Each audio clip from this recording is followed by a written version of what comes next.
Tu étais censé rentrer à 19h Abdoulaye, il y a presque 21h, où étais-tu tout ce temps?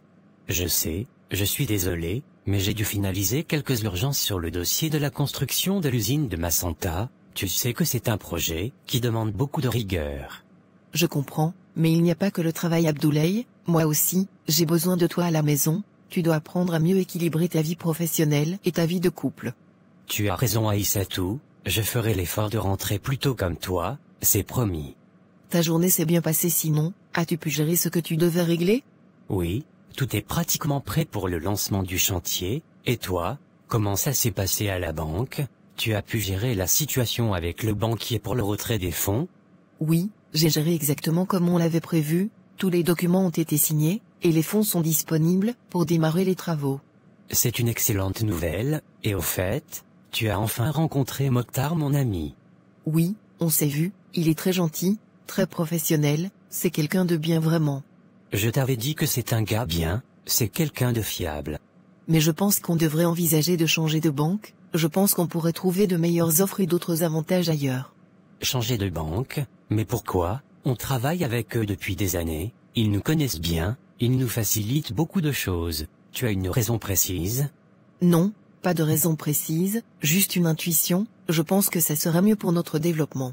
Mais Aïssatou, tu sais que dans le business, l'ancienneté dans une banque compte beaucoup, et puis Mokhtar est un allié important. C'est toi le directeur général ou c'est moi? Parce que si tu es incapable de prendre une décision aussi simple, alors laisse-moi gérer. Aïssatou, baisse un peu le ton, on peut discuter calmement. Baisser le ton, et si je ne baisse pas le ton, que vas-tu faire Abdoulaye? Qu'est-ce que tu peux faire? Si aujourd'hui tu portes ce titre de directeur général, c'est grâce à moi Abdoulaye, si mon père n'avait pas décidé que je sois ton épouse, jamais il ne t'aurait donné cette place, tu es juste là pour la forme, parce que je suis là, parce que tu es mon mari, la vraie directrice, c'est moi, ne te fais pas d'illusions. Je vois, je comprends mieux maintenant, très bien, dans ce cas, je vais démissionner, je vais te laisser cette entreprise, puisque tu sembles croire que tout te revient. Fais ce que tu veux Abdoulaye, je n'ai pas besoin d'un homme faible pour diriger quoi que ce soit à mes côtés. Très bien, j'ai compris, merci beaucoup. Monsieur Hamidou, veuillez vous lever, expliquez à la cour dans quelles circonstances vous avez rencontré Madame Mariam et sa fille, décrivez également votre relation avec l'enfant dont il est question.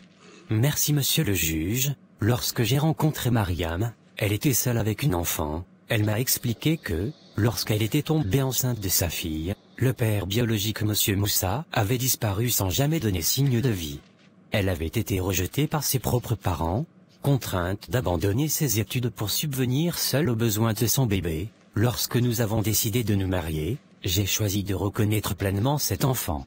Je l'ai élevé comme ma propre fille, je lui ai donné tout l'amour, la protection et l'accompagnement qu'un père doit offrir. Cette jeune fille porte aujourd'hui mon nom légalement, et je suis le seul père qu'elle connaît et reconnaît. Très bien, merci pour votre déclaration, vous pouvez prendre place. La cour appelle à la barre Monsieur Moussa. Monsieur Moussa, vous affirmez ici que Monsieur Hamidou vous aurait volé votre femme et votre fille? Pouvez-vous expliquer à la cour, avec des faits précis, votre version de l'histoire? Oui, monsieur le juge, je suis parti à l'étranger, aux États-Unis, dans le but de me construire un avenir meilleur, c'était pour elle, pour mon enfant, je reconnais que je n'ai pas pu rester en contact, mais je n'ai jamais renié ma fille, aujourd'hui que j'ai réussi ma vie, je reviens pour reprendre ce qui m'appartient. Je ne peux pas accepter qu'un autre homme l'élève et l'appelle sa fille alors que c'est mon sang, je demande à la justice de faire respecter mes droits de père. Monsieur Moussa, la Cour prend en compte votre déclaration, cependant, permettez-moi de vous demander, pendant toutes ces années, quelle démarche avez-vous entreprise pour subvenir aux besoins de votre fille, ou pour maintenir un lien avec elle? J'étais dans des situations difficiles, je n'ai pas pu envoyer de l'argent ni même prendre contact, mais cela ne change pas le fait que je reste son père biologique. D'accord, c'est compris, vous pouvez prendre place. La Cour appelle Madame Mariam à la barre. Madame Mariam, expliquez à la Cour votre position dans cette affaire, quelle est votre situation actuelle et que souhaitez-vous? Merci, monsieur le juge, après avoir été abandonnée par monsieur Moussa lorsque j'étais enceinte, j'ai dû affronter seule les difficultés de la vie, j'ai élevé ma fille avec courage et dignité, Hamidou est arrivé dans notre vie comme une bénédiction. Il a aimé ma fille dès le premier jour, il l'a soutenue, il a payé ses études, il a été là à chaque étape importante de sa vie, pour elle, Hamidou est son père, Monsieur Moussa est un étranger pour elle, je demande à la justice de rejeter cette plainte, car elle est injuste et cruelle, nous souhaitons simplement vivre en paix. Merci madame, vous pouvez prendre place. Après avoir écouté attentivement toutes les parties, examiné les faits et les éléments du dossier, la Cour constate que M. Moussa Diallo n'a, durant ces années, exercé aucun devoir de père envers l'enfant, il n'a apporté aucun soutien moral, matériel ou affectif. En revanche, il est établi que M. Hamidou a pris en charge cet enfant de manière constante, assumant toutes les responsabilités d'un véritable père. Par conséquent, la plainte de M. Moussa Diallo a jugé non recevable. De plus, considérant les accusations diffamatoires et les menaces proférées envers M. Hamidou Camara, la Cour condamne M. Moussa Diallo à verser la somme de 50 millions de francs guinéens à titre de dommages et intérêts pour diffamation, fausse accusation et injure publique. La séance est levée, chacun peut disposer.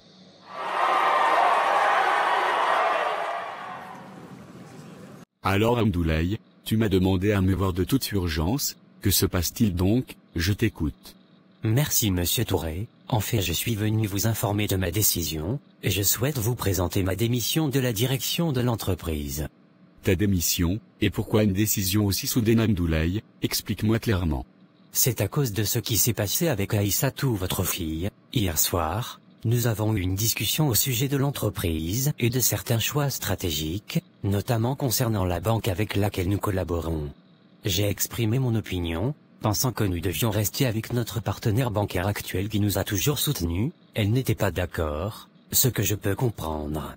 Mais elle a élevé le ton, elle a dit devant moi que je ne suis qu'un figurant dans cette entreprise, que c'est elle la véritable directrice, que si aujourd'hui je porte ce titre c'est seulement pour faire bonne figure, mais que la vraie décisionnaire c'est elle, que je n'ai pas mon mot à dire. Ah bon, elle t'a vraiment dit ça? Elle m'a aussi dit que si je n'étais pas content, je pouvais tout simplement quitter l'entreprise. À ce moment-là, j'ai compris que je n'avais plus ma place ici, je préfère donc partir, par respect pour moi-même et pour vous. Écoute-moi bien Abdoulaye, je te demande de rester calme et de ne pas agir sous le coup de l'émotion, je comprends ta douleur et ton humiliation, mais sache que démissionner n'est pas la solution. Si je t'ai confié la direction de cette entreprise, ce n'est pas par hasard, c'est parce que je crois en toi, en ta rigueur, en ta vision, en ta capacité à porter cette maison plus loin encore que je ne l'ai fait. Aïssatou est jeune, c'est ma fille, elle est intelligente, certes mais elle reste impulsive parfois, comme beaucoup de jeunes femmes de son âge, et malheureusement, dans un cadre familial, certaines paroles peuvent dépasser la pensée.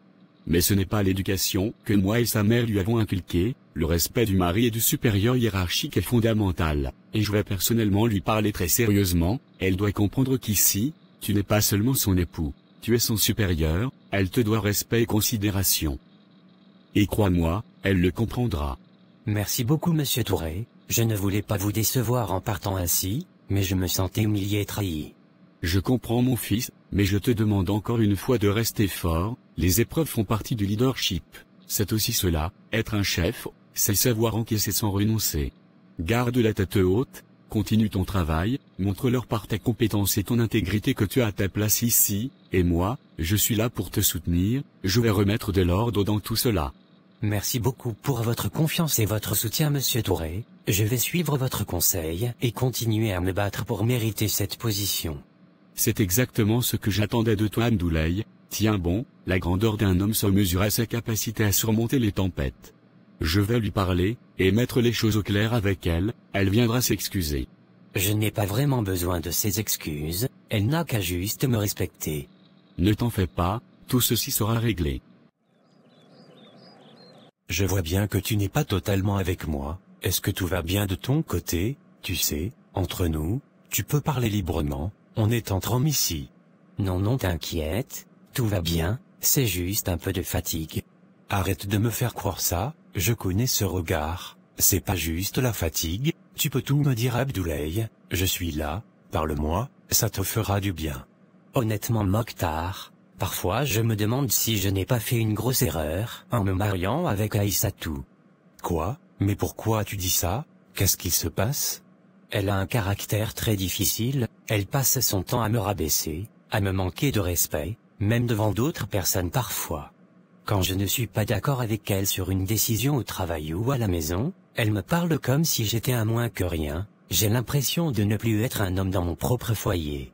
Et tu sais Mokhtar, il n'y a rien de plus douloureux pour un homme que de sentir que sa femme ne le respecte pas. Je comprends parfaitement ce que tu ressens, et tu sais quoi, le respect, c'est la base de tout dans un mariage. Sans respect, même l'amour le plus profond s'éteint. Parfois je la regarde et je me demande comment on en est arrivé là, et toi, au moins ta femme, elle te respecte. Abdoulaye, si tu savais, tu crois que tout est parfait de mon côté, loin de là, je vais te dire la vérité, moi aussi je regrette parfois mon mariage. Ah bon, sérieusement? Oui, tu sais, mon mariage c'était un arrangement entre nos familles, je n'ai pas vraiment eu mon mot à dire, et même aujourd'hui, je sais que ma femme ne m'aime pas, elle a même eu le courage de me dire en face qu'elle était amoureuse d'un autre homme, imagine un peu la douleur que ça fait. Vivre avec quelqu'un qui physiquement est présent mais dont le cœur est ailleurs, et tu sais le pire, même dans l'intimité, elle est froide et distante, c'est comme une obligation, rien de naturel, juste un devoir qu'elle accomplit. C'est dur ce que tu vis, vraiment dur. C'est la vie frère, on supporte, on avance, pour l'honneur de nos familles, pour la paix apparente, mais au fond, nous savons que quelque chose est brisé, moi je garde tout ça pour moi, je souris devant les autres, je fais semblant, mais à l'intérieur, parfois c'est difficile, j'ai envie de divorcer mais quand je pense à la réaction de ma famille, je préfère supporter. Parfois je me dis, c'est mieux de vivre seul que de supporter un tel manque de respect, tu sais, une femme qui t'aime peut faire des erreurs mais elle ne te piétine pas, elle ne t'humilie pas. Si elle t'aime, même si vous vous disputez, elle cherchera toujours à te valoriser, mais là c'est autre chose, et franchement, je n'en peux plus. Frère, tu as parfaitement raison, quand l'amour est absent, au moins qu'il y ait du respect, sinon c'est une mort lente, une torture quotidienne. De toute façon, ce n'est pas grave, je sais ce que je vais faire, mais pour l'instant, revenons au travail. Je dois garder la tête haute. Bienvenue dans le vrai monde du mariage mon frère, ce n'est que le début, ça va aller sois fort. Fallait bien lire la notice avant de t'engager.